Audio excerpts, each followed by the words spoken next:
Ladies and gentlemen, allow me to pose a question. What is the true weight of a lifetime? What does it mean to carry 70 years or more of stories, lessons, victories, and losses on your back? And why, as the years go by, do so many find themselves pulling away from social circles, choosing solitude and stillness over noise and company? Is it just tiredness?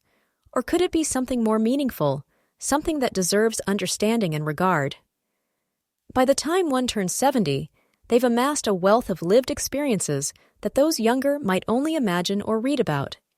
They've survived wars, recessions, the rise of new technologies, and cultural upheavals that reshaped the world. They've watched loved ones arrive and depart, enjoyed moments of glory, and weathered storms of pain. All of it adds up to something I call the weight of time, a load that's both an honor and a test to bear. That weight isn't only about the number of memories, but the intensity of them.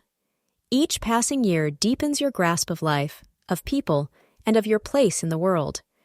You come to understand how swiftly the world can shift, how delicate life really is, and how temporary joy can be.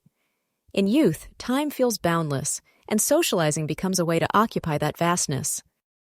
But as you grow older, time feels rare, limited, and not to be spent lightly.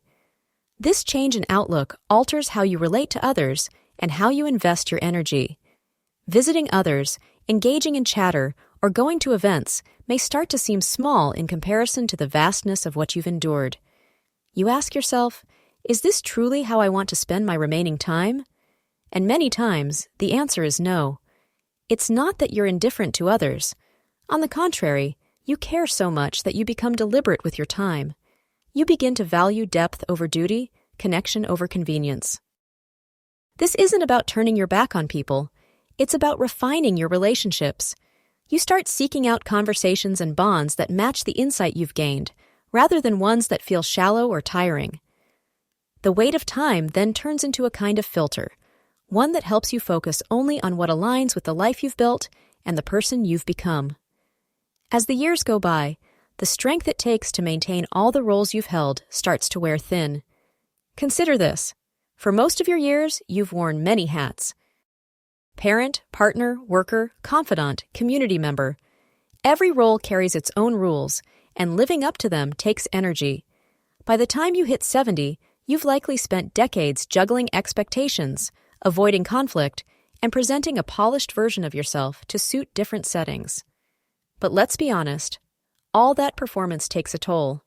And as you age, the cost of keeping up those facades starts to feel overwhelming. You find that you no longer want to engage in empty talk or spend time with those who fail to truly see or hear you. You've spent a lifetime adjusting yourself to fit into roles that may never have reflected who you really are. Now you long for truth. You desire honest exchanges, ones that are sincere, nourishing, and stripped of pretense. And if that means fewer faces around you, you're okay with that. It's not that you've grown bitter or cold. It's that you've finally gained the perspective to see what's essential. You choose intention over obligation. You want your time to go towards something that feeds your spirit, not drains it. At this stage, you are not pushing people away. You are pulling closer only those who matter. You are not becoming less social. You are becoming more selective. You want the time you have left to be filled with truth, not performance. Clarity replaces confusion. Depth replaces distraction. The burden of time becomes a compass, guiding you toward what's genuine, toward peace, and toward yourself. You no longer feel compelled to perform or pretend just to keep harmony or appease others. This change isn't about pushing people away. It's about carefully curating your relationships. You begin to focus on connections where you can be your full, unfiltered self, free from the pressure of appearances or expectations. If that means reducing how often you see certain people or stepping back from particular groups, it's not a shortcoming. It's an intentional move. It's an acknowledgement that your energy and time are limited, and you prefer to spend both on interactions that are sincere and mutually nourishing. In a world often driven by shallow exchanges, this craving for truth isn't just reasonable, it's wise. You've earned the space to be accepted as you are and to share time with those who see your true self. When you reach your 70s, death no longer feels theoretical or remote. It becomes a closer, more tangible part of your awareness. Chances are, you've lost friends, family members, maybe even a life partner. You've attended memorials, watched loved ones decline, and perhaps faced serious health concerns of your own. This nearness to death alters your sense of time. It stops feeling endless. Time becomes a limited resource, and each passing moment grows more valuable. That understanding shifts what matters most to you. You start asking, is this really how I want to use the time I have left? Where once social outings felt ordinary or enjoyable, they can now seem like duties instead of delights. It's not because the people in your life don't matter. It's because you care so deeply that you're unwilling to spend what time remains on exchanges that lack substance or joy. You gravitate toward relationships and experiences that reflect your inner truth, that align with what brings you peace and purpose. This isn't withdrawal from life, it's deeper engagement with it.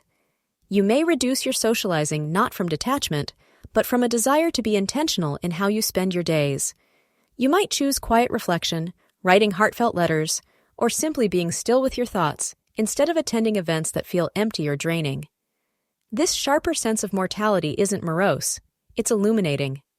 It helps you recognize what truly holds value and gives you permission to release the rest. It reminds you that time is a treasure, and how you spend it speaks to what you believe in. For those over 70, this isn't isolation. It's a more mindful and deliberate way of existing. It's about giving weight to every moment, not out of fear, but out of deep appreciation for time's sacredness. By the time you've lived 7 decades, you've likely encountered a profound level of loss. Close friends, siblings, maybe a partner, people who helped define your world may no longer be there. Their absence leaves not just empty spaces, but empty versions of yourself. The you that existed within those relationships, the shared laughter, mutual understanding, and countless silent connections, is gone with them. And this can make everyday interactions feel unexpectedly heavy. Being social can bring up grief in unexpected ways, especially with people who don't know your full past. A gathering might turn into a quiet ache, a room full of strangers when you long for the familiar. You can be surrounded by company and still feel unseen because those who really understood your story are no longer around. What hurts isn't just their absence, but how it underscores the passage of time and the inevitability of loss. A tune, a photo, even a smell can bring back a flood of memories, a sudden surge of longing or sorrow. It's not easy to articulate this emotional weight, particularly to those who haven't endured such deep loss. And so, sometimes, you quietly opt out of social spaces, not because you're indifferent, but because the emotional strain is too steep. It's not about disconnecting from life, it's about shielding your heart from repeated reminders of what's gone. This kind of retreat isn't final, and it's not a refusal to connect. It's a coping mechanism, a way to live in a world that feels dimmer without those you once held close. Over time, you may find new ways to connect again, in your own time, and with care for both memory and meaning. As the years pass, solitude often shifts from a quiet preference to an essential part of life. It's not about feeling lonely or becoming cut off. It's about consciously choosing to turn inward. After a lifetime of caregiving, parenting, working, and being there for others, you eventually reach a point where your attention can finally return to yourself. Solitude becomes a sanctuary for introspection, a place where you begin to reconcile with your history and prepare for what lies ahead. It becomes time to sort through memories, regrets, victories, and the wisdom gained, weaving them into a clearer sense of identity. This inward focus isn't self-centered. It's a natural evolution of aging. For decades, your energy has been directed outward, meeting obligations, adopting roles, and responding to others' needs. Now you're granted a chance to look within, to ask life's bigger questions. Who have I become? What do I know now? What do I still wish to experience? In solitude, you find the stillness needed to listen to your inner voice. It becomes an opportunity to rediscover the self beneath all the identities you've carried. For many older adults, this quiet also serves as a way to preserve energy. Even time spent with beloved friends and family can sometimes be exhausting. Engaging, conversing, staying present, it all takes a toll. In solitude, you recharge, reflect, and simply exist without demands. It's a practice of honoring your physical and emotional limits and of flowing with the natural pace of your body and spirit. Yet, solitude isn't only restorative, it's transformative. In those silent spaces, you're able to face long-held emotions, release old wounds, offer forgiveness, and find calm. It's also a time to access your inner creativity, explore spiritual practices, or simply find joy in the quiet beauty of being. For those past 70, solitude doesn't signal a retreat from the world. It reflects a more mindful way of being in it. It's about making room for the self you've become and the one still unfolding. By this point in life, you've gained a wealth of experience, and one of the deepest truths you've come to understand is how to let go. Letting go doesn't mean giving in or stepping back in defeat. It means recognizing what holds real meaning and freeing yourself from what doesn't. You begin to see that control is often an illusion, and more than that, it's unnecessary. This realization gives you the strength to release draining relationships, outdated duties, and societal pressures that never quite aligned with who you are.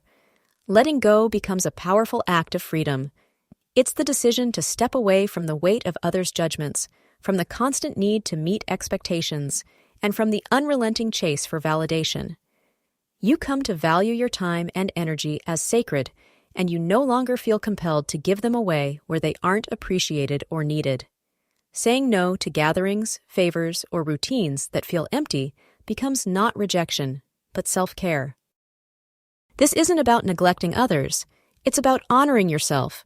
It's about acknowledging your worth and taking steps to protect your peace. Letting go also transforms how you engage with people. You begin to place importance on connection over frequency, choosing to nurture relationships that are supportive and mutual, while stepping away from those that are draining or hollow. The urge to be everything for everyone fades. What matters now are the people and pursuits that feel enriching and true to who you are. Letting go also involves embracing your own story, the flaws, the limitations, the inevitability of aging and change. It's about facing your past without resistance, accepting where you are now, and appreciating the good that remains. For someone over 70, this isn't resignation, it's wisdom. It's a life lived with awareness, choosing simplicity over chaos and truth over pretense. Letting go brings clarity.